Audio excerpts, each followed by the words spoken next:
goodness, bad lighting right now. Wow. How are you guys? This is AKA Heather Joy, and you have just boarded the lifeboat. Oh, yeah, if you can keep. Never mind. Never mind.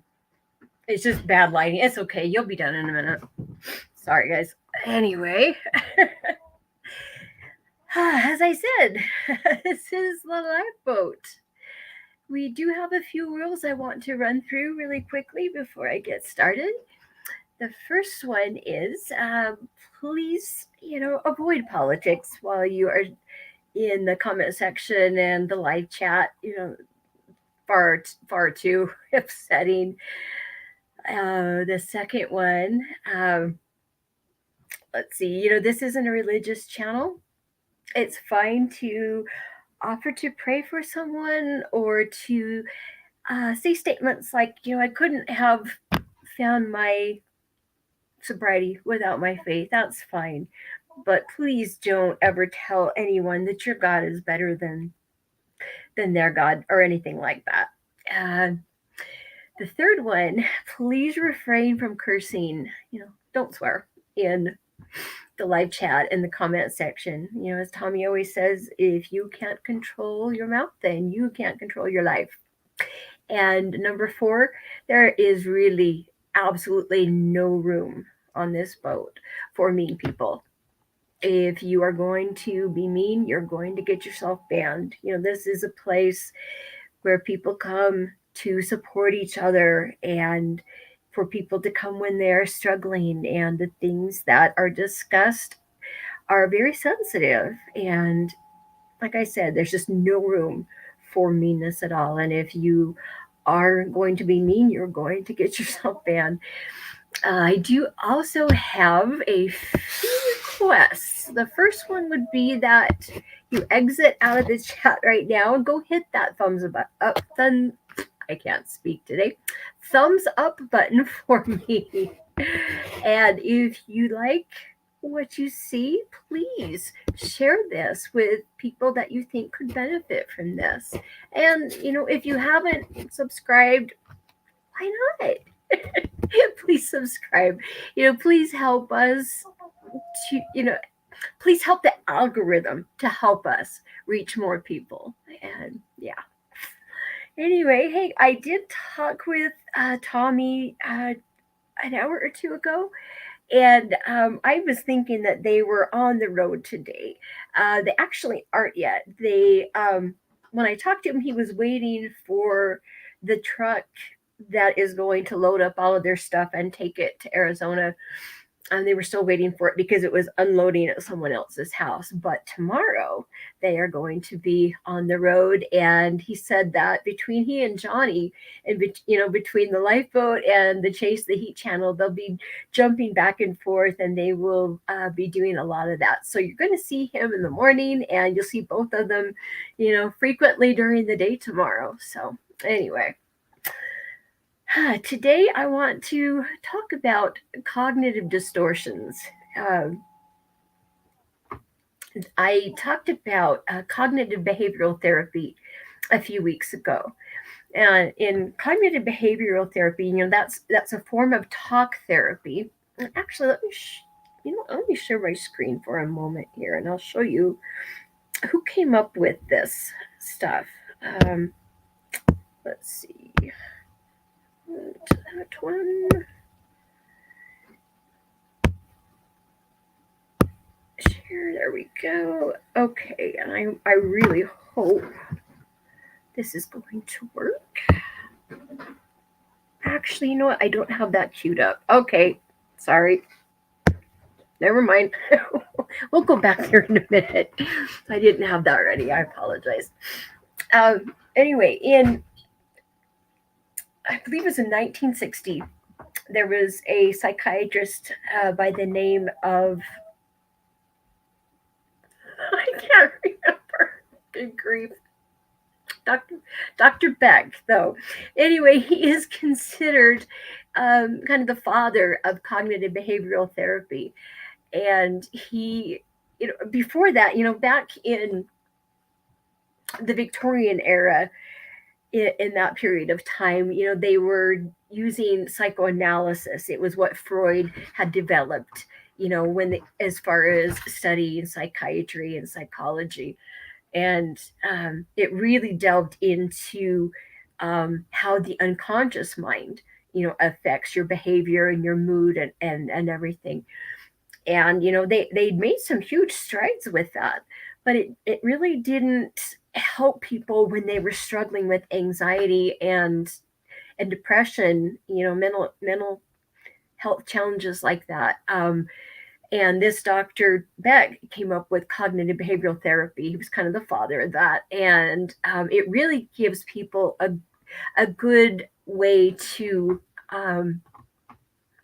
have something more tangible, so that you can see so you can see how your thinking doesn't quite, when your thinking is distorted, it can really affect how you feel, and it can affect your behavior. And actually, now I do want to share my screen. Let's see if this will work. Bear with me for a minute, guys. I haven't ever used the way that I'm going to do it. I haven't done before. I want to see if it works. So please bear with me here. Let's see. I actually need to see. Okay, let me see. There we go. Okay. Use that one. And okay. Where did I put that? Okay, there we go. I know where it is now. Okay, that's what I want. I really hope that this will pop up. It's going to. Okay. Oh, there we go. Yes, it is working. Okay. This was the model, that that this is how cognitive behavioral therapy works. The premise is that your thoughts create your feelings, and then you can follow the arrows. It's quite self-explanatory. But your feelings will create behaviors, and then those behaviors reinforce the thoughts. And but they are all very interactive, and that's what it is based on. Let's see, let me stop that now. Anyway, that can be very handy later on. um, you know but it gives you a way of being what it does in cognitive behavioral therapy. It's talk therapy, and you are really challenging your distorted thinking, and you see how it affects your behavior, and you're really challenging those thoughts. And it can be really helpful, once you learn all of the different ways that your thinking can be distorted, and you can identify those things. It becomes a lot easier to fix them. It's something that you can actually do yourself. um, for a lot of people, the cognitive behavioral therapy, if the issues that you're dealing with aren't terribly if they're not really complex, it's actually something you can work on your own. And there are all kinds of workbooks, different things that and they are really helpful. I remember the first time I ever went to counseling, for some therapy. It was because of depression, and this was the first thing that I was presented with, was this CBT, this type of therapy. And I had a big workbook, and it really helped me work through a lot of these things. The thing is I tend to forget after a time, and I forget how it all works. So this is really good for me to be able to go through this again. But I just want to go over. There are, good grief, like 15 different distortions that they identified, and I just want to go through the most common ones, because if you can identify, if you find that you have a thought that is causing you a great deal of anxiety or a great deal of depression, if you can identify what that thought is, and you can step back, you can start to see how the way that you're thinking is distorted, and then you can correct it. And when you do that, it can really make a big difference. If your thoughts, just like that triangle that I had just shown you, that try oh, and I did put those on the community post earlier today, so that they are there if you want to look at those. And I also stuck a little one on there where you can insert your own personal thoughts, and you can see how it affects your behavior and your thinking, and how that, and your mood, they all affect each other, and it can be very, very useful. um, and for people that know that they need some help with depression and anxiety, but they don't have the money. I know we were talking about that yesterday. If you don't have insurance, or you've had a bad experience in the past with a counselor, this is always a possibility. You can always get a hold of a workbook and work on these things on your own.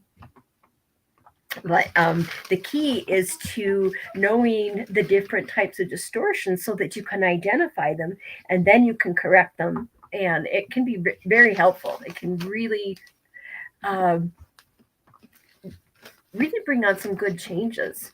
Whereas before this type of therapy had come out, they were really looking at, um, in psychoanalysis, they looked a lot at your dreams, and they tried to figure out um, what was going on in your subconscious. And that is beneficial, and it can be, it's very interesting, being psychoanalyzed, but it isn't anything that you can really get a hold of and make changes with on your own. And so this CBT therapy, it's, I think, it's very, can be very, very helpful. And as I am always pleading with you guys, if there's a reason behind your addiction. Addiction is just a way of self-medicating. There's something really painful, you know in most cases there's something really painful from your past that has happened, that is behind all of that pain, and that's why you're medicating. That's why you are, that's behind your addiction. And if you can take care of that, if you remove the reason for the addiction, that can make sobriety a great deal easier. So I want to go through um, the most common types of distorted thinking.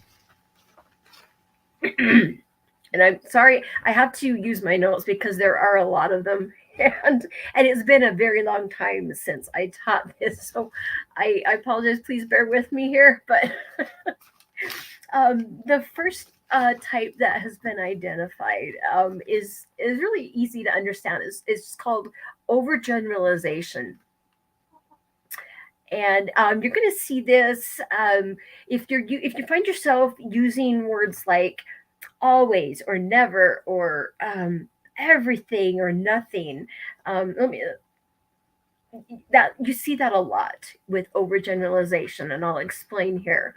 Overgeneralization is where you make broad negative conclusions that are so far beyond what the situation indicates. An example of this would be, you get up first thing in the morning and you trip over your cat and you make this statement.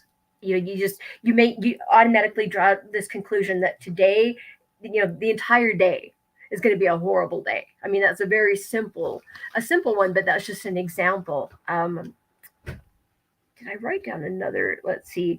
Okay, another good example of this one would be, um, you get a new job, and the first day on the job, you're meeting everybody in your workplace, and one of the interactions that you have, say that it's just very awkward, and you overgeneralize, and you tell yourself, my entire work experience is going to be awkward, it's going to be bad, it's going to be awful. And you're basing that, you've drawn that conclusion based on just one incident, and you don't bother to step back and look at the entire situation and realize that perhaps the person that you had that awkward interaction with, is going through something themselves, or perhaps they just have a a difficult time in general trying to interact with people. But you see the distortion there. You are basing,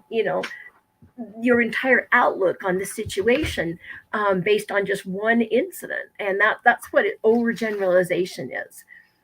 Um, what you're doing, you're, like I said, you're taking just one instance, something that happened, and this could be something that happens in the present or something that may have happened in the past, but you use that, to draw conclusions about everything. And that's a very, very common one. Just looking through my notes here, let's see. But it's an irrational way of thinking. And you really are, you're drawing very broad conclusions, based on one negative occurrence. And so, making statements like, I never accomplish anything, or maybe you're in an argument with your significant other, and you make a statement like, I'm always cleaning up after you. I mean, that's an example of overgeneralization.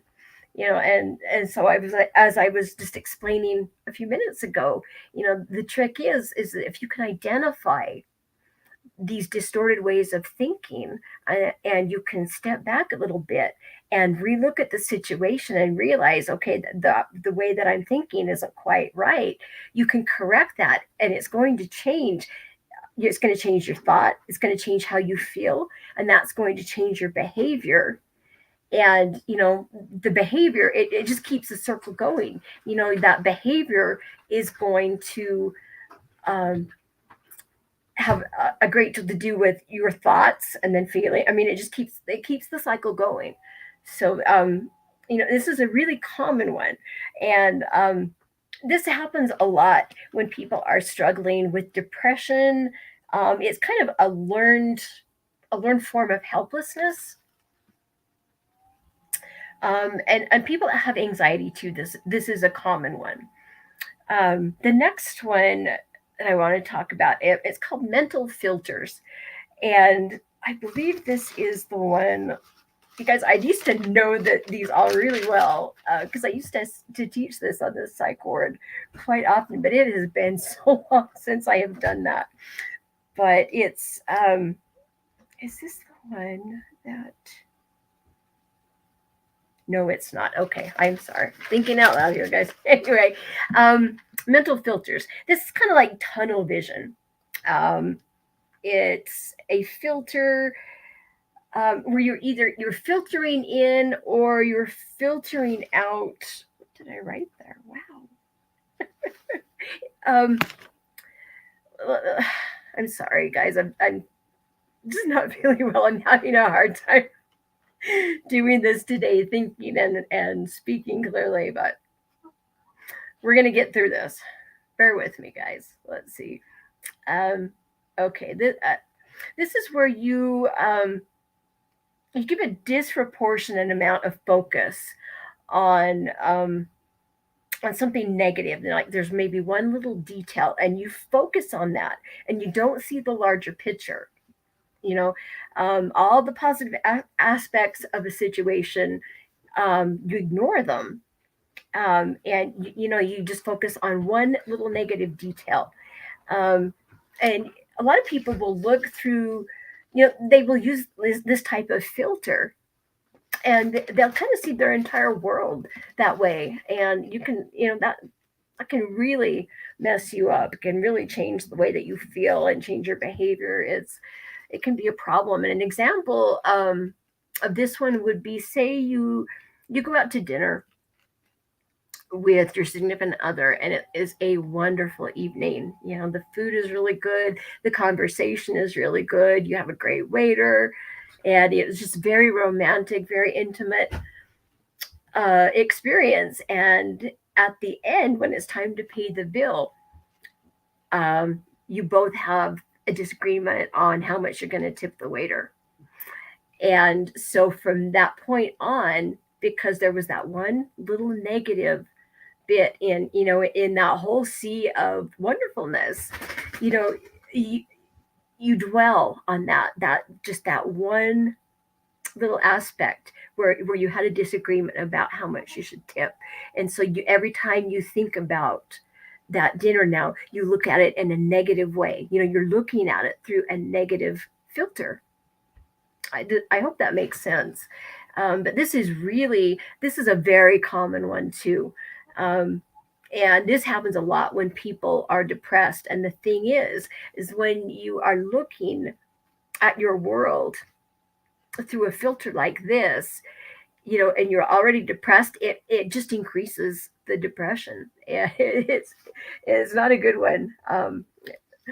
Let's see, the next one would be discounting the positive, and this is a very common one. And I do want to tell you too, uh, the a lot of these they tend to be very similar to each other. Oh, you guys, I apologize. I Hang on just a second. There's something I've got to take care of right now. I'll be right back. Come here, love. Oh, come here. Come here.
Okay, I apologize, guys. Bad form. There's a lot of there's a lot going on behind the scenes right now.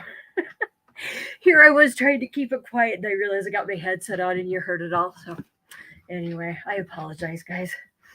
Okay, at least you didn't have to see what was going on. Okay, let's see.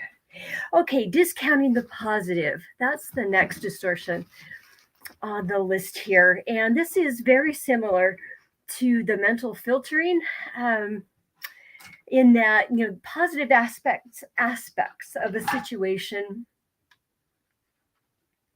are dismissed as something that has very little value. It's something, again, that people that are suffering from depression, they do a lot of this. um, you're only focusing on the negatives in a situation, and you're not giving any credit to the positives. An example here would be, um, say you pass an exam. You pass it with flying colors, and people congratulate you, and you just explain it away with you try to explain it away. You say something like, well, everybody should have known that, or look, the exam was just really really easy, that the questions that we were asked were really easy. I mean, that's just an example. But you discount, you discount it. And you can see here, how that could really affect your mood. If you are, not, you're just discounting it. But people that are depressed, when you're in depression, it is really difficult to think positively, and it is a common one. um, I catch myself still doing this at times, rather frequently, and I have to remind myself, wait a minute. But maybe another example would be, maybe you somebody, somebody says something like, hey, you look really, really nice today. And, you completely discount it.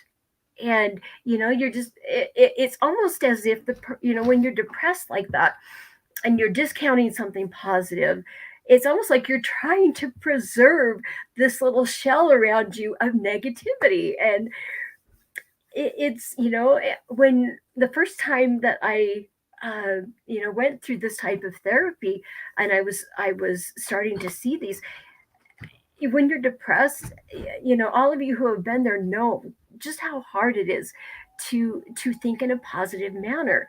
And anything that positive that someone will say to you, you just completely toss it right out, and it just reinforces your depression, anxiety at the same time.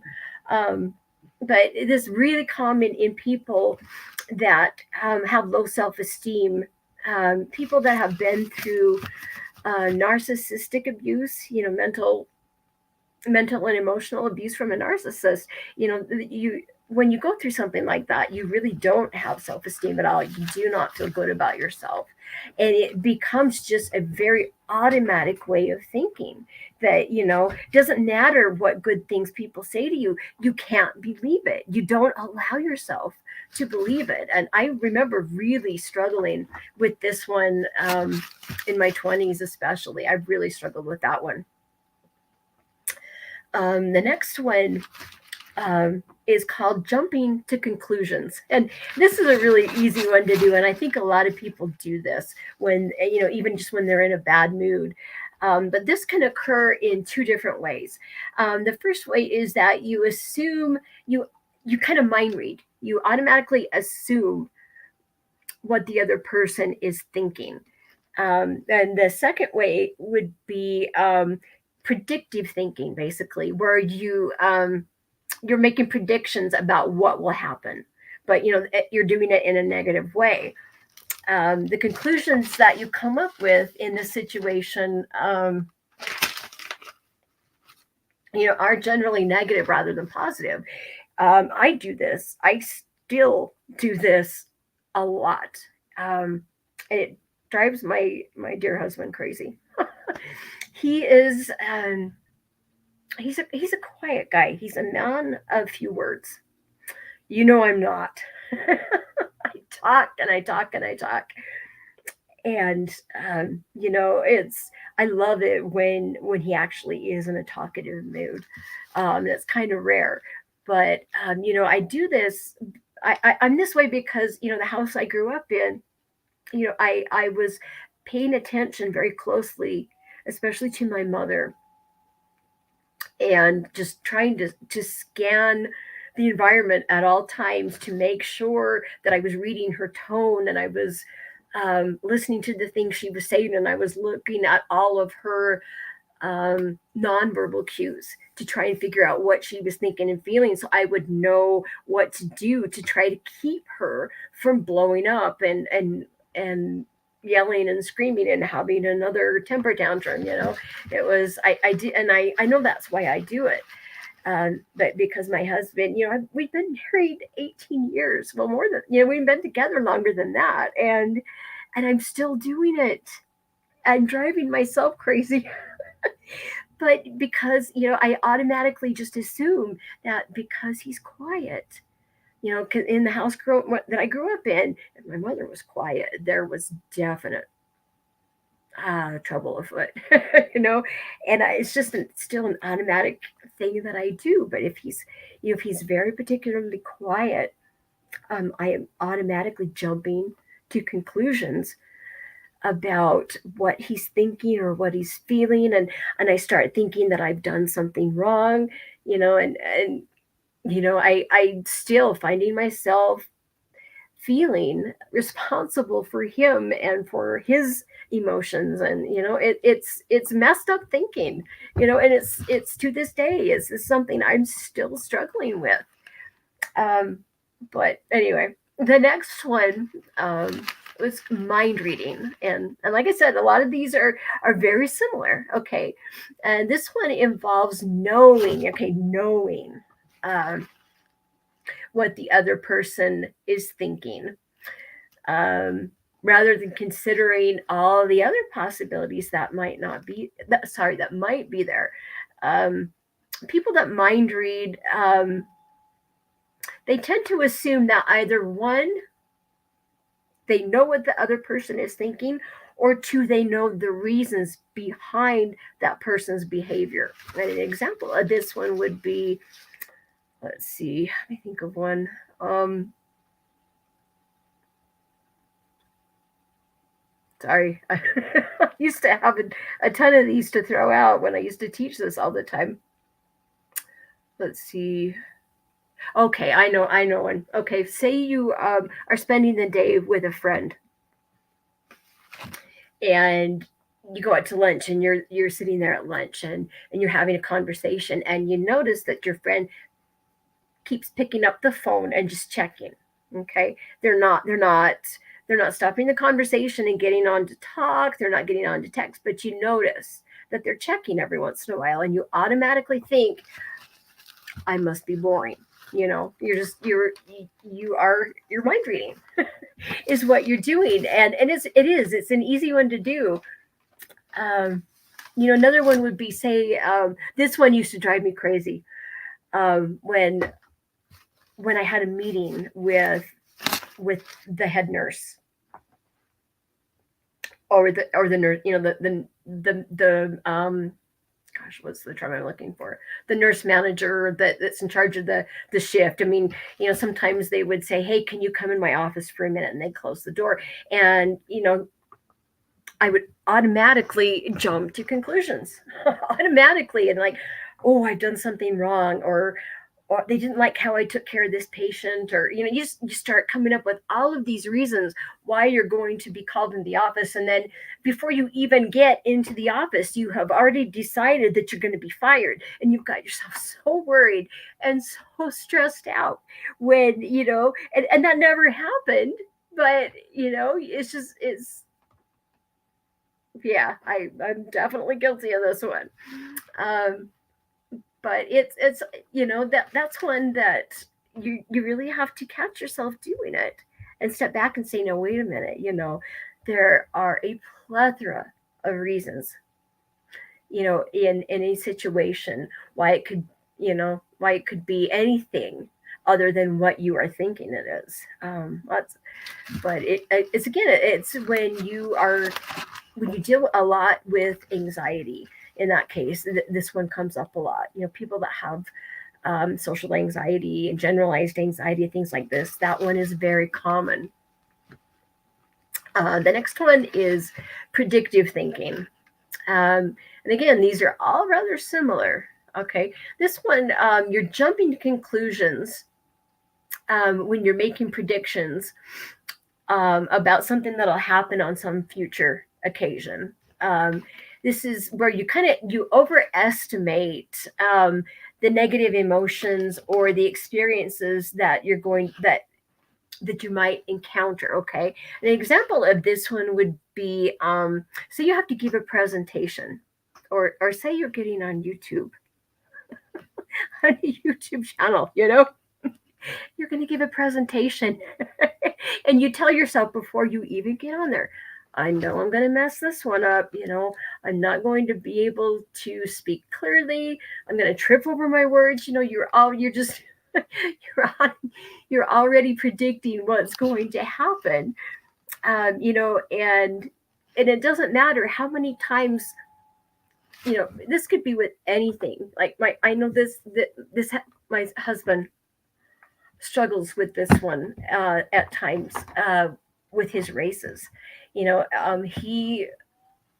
a world class athlete, and he's very hard on himself. And before every race, even though every race for the last how many years now, I don't even know anymore. But he competes, and for the last probably at least 5 years, he has never placed worse than fifth place, and most of the time at the end of the race, he ends up on the podium. But at the beginning of the race, he starts worrying about all the different obstacles. And one of the obstacles that is really tough is the spear throw, because they give you just a very small window of where that spear can land, and it's got to land and it's got to stick for it to count. And if you don't, if that particular obstacle, that spear throw, if you don't nail it, then you either, well, they've changed the rules now, but you used to have to do 30 burpees, and that puts you behind while everybody else you're competing against is off and running. You're stuck there doing the burpees before you can continue. I mean, now they do just penalty loops, but he'll do that. He will start to worry, I know I'm going to mess that one up. I'm not going to hit the spear throw, or I'm not going to do the Olympus wall. I know something bad's going to happen, even though how many years now has he placed so well. But that's a tough one. But it's a common one. It's very common, um, again, in people that have anxiety disorders. And the thing is, it doesn't matter if, with this one, it doesn't matter if it is just generalized anxiety, or if it's social anxiety. But it just makes your stress and anxiety even worse. It really really doesn't help you at all. It really just compounds the problem. I hope that one makes sense. And you know what? I'm not even looking at the comments. I apologize, guys. Miss Dragon, she says, when I get nervous, I turn into a comedian. Yeah. I'm not a funny person. Every time I try to be funny, yeah, it doesn't work. But yeah, I understand. Yeah, I know what you mean though, where you get nervous like that. In fact, yeah, my daughters, a couple of months ago said, "Mom, you got to quit trying to do the dad jokes because they're mom jokes and they're just not funny." I can't be funny, but anyway, yeah. Let's see. And Jennifer said, "Let's see." Sorry, I'm just trying to pay attention. That's one thing I'm trying to work on, you guys, when I remember, is to pay attention to the comments, because I know you guys put some good stuff in here. And I apologize. There's a lot of times I don't even look at them. So I'm working on that one. But anyway, let's see. Okay, the next one. Okay, now is this the by now? Yes, this is the one. This one is called magnification. And this is the one that they compare to looking at the world through binoculars, but looking at them from both ends, flipping them around and looking at them in the opposite direction as well. And the reason for this is, what this one is where it's a very unreasonable. You'll magnify the negatives and minimize the positives in any situation.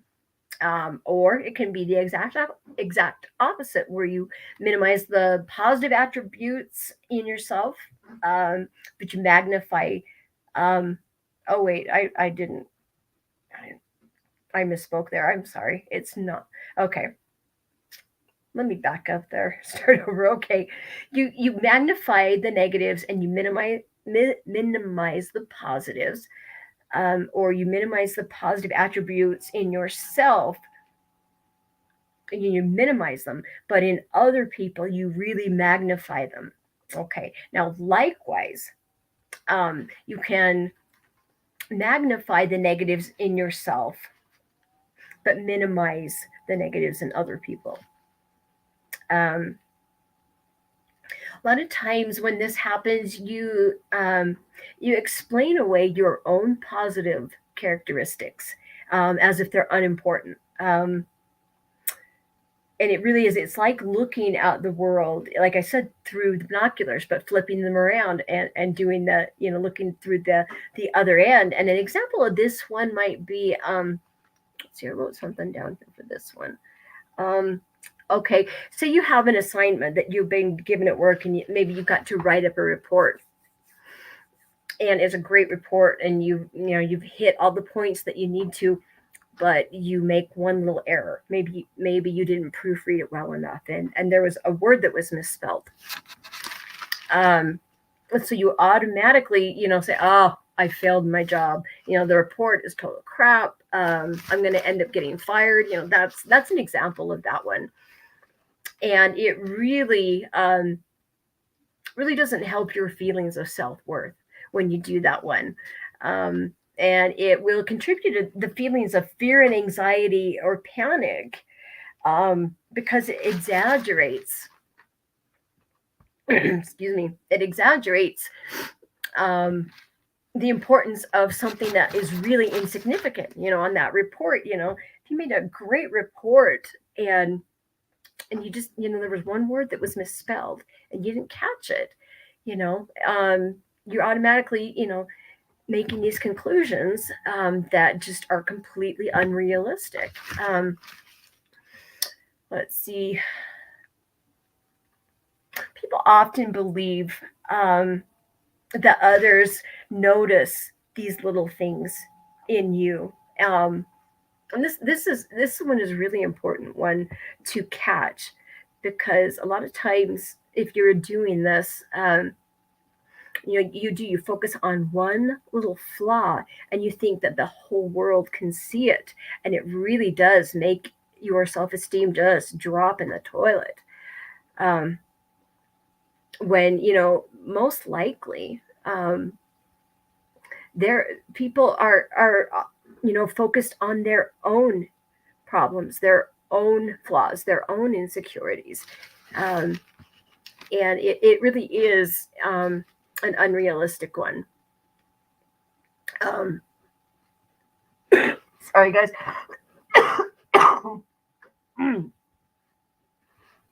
The next one, is emotional reasoning. Now this one is an interesting one.